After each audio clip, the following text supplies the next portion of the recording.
Most people believe their financial problems are about income.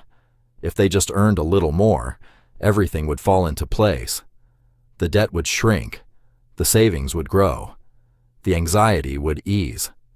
Here is what the data actually shows. Giving the average person a 20% pay rise does not make them wealthier. Within 2 years, most of them are spending exactly 20% more than before. Same financial position, higher cost of living. The problem was never the income. It was the habits. There are 7 specific habits that keep people financially stuck.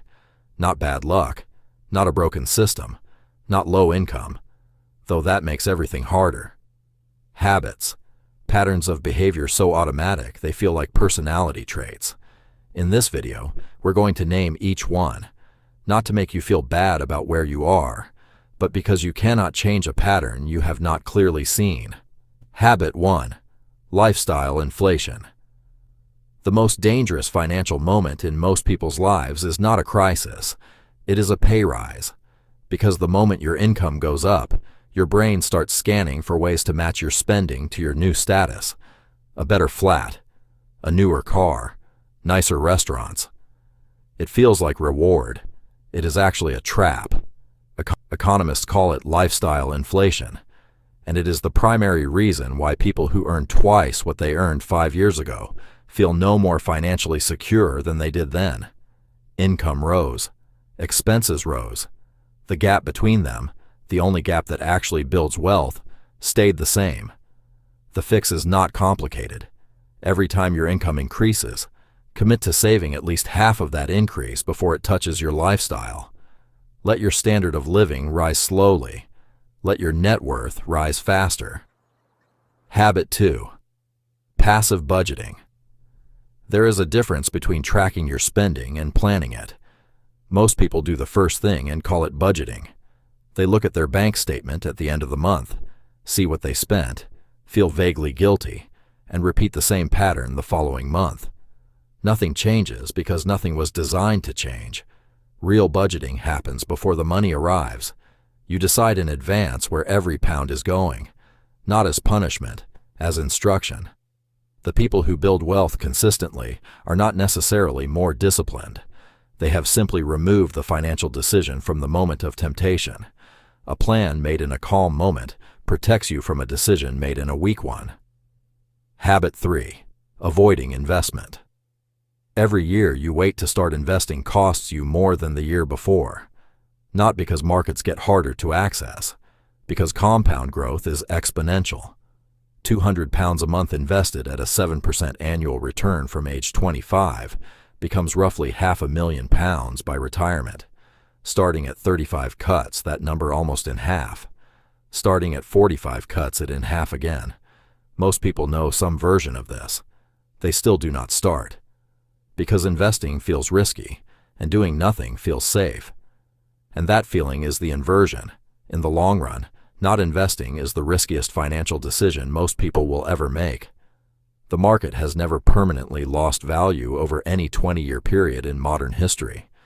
Doing nothing has a 100% chance of leaving you exactly where you are. Habit 4. Mental accounting.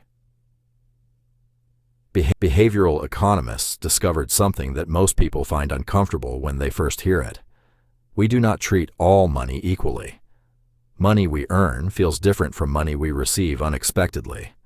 A tax refund gets spent on things a salary payment never would. A bonus justifies a purchase that the same amount in regular income never could. This is called mental accounting, and it is a cognitive bias that costs most people thousands over a lifetime, because money is money. A pound in your account is worth exactly the same whether it came from your employer, a gift, or a lucky bet. How it arrived is irrelevant. The wealthy apply the same rules to every pound, regardless of its origin. That consistency is a discipline most people never develop. Habit 5. Minimum payment thinking. Credit card companies design minimum payment systems deliberately, not to help you clear debt, to keep you in it as long as possible. A £3,000 credit card balance at 20% interest, paid at minimum payments only, takes over 14 years to clear. and costs nearly £4,000 in interest. More than the original balance. Most people making minimum payments do not know this. They see a number they can afford and pay it without calculating what it actually costs. But the habit extends beyond credit cards. It is the habit of doing the least required rather than the most effective, of managing a problem rather than solving it. The question is never what you can afford to pay. It is what the cheapest long-term solution actually looks like. Habit 6. Emotional spending.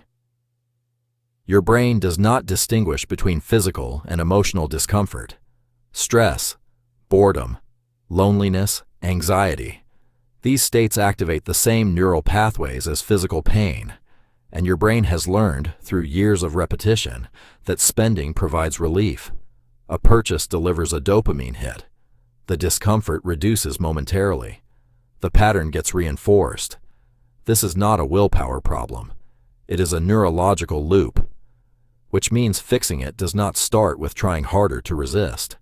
It starts with identifying your specific triggers, the emotional states that reliably precede impulsive purchases, and building alternative responses before those moments arrive.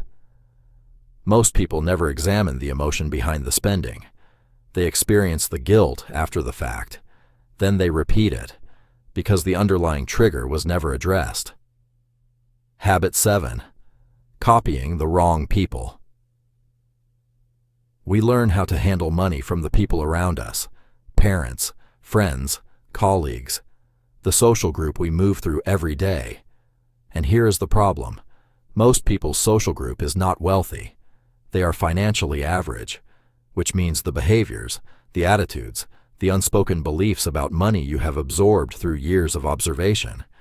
They are optimized for financial mediocrity, not financial freedom. The wealthy study other wealthy people, not to copy their lifestyle, that is the trap most people fall into, but to understand their thinking, their frameworks, how they make decisions under pressure. If the financial behavior modeled around you while you were growing up has not produced the results you want, it is worth asking a simple question. Why would continuing to perform that behavior produce a different outcome? The answer, of course, is that it will not. 7 habits. None of them require a higher income to change. None of them require a financial background or specialist knowledge. They require something harder than both of those things: the willingness to look clearly at what you are actually doing, and then to do something different. The psychology that created these patterns can be changed. Not quickly, not without friction, but it can be changed. That is the entire premise of this channel, that the gap between where most people are and where they want to be is not a resource gap. It is a thinking gap. If this video was useful, the next one goes further. Subscribe so you do not miss it. And if there is one habit from this list that you recognize in yourself, drop it in the comments. That moment of recognition is where change actually starts.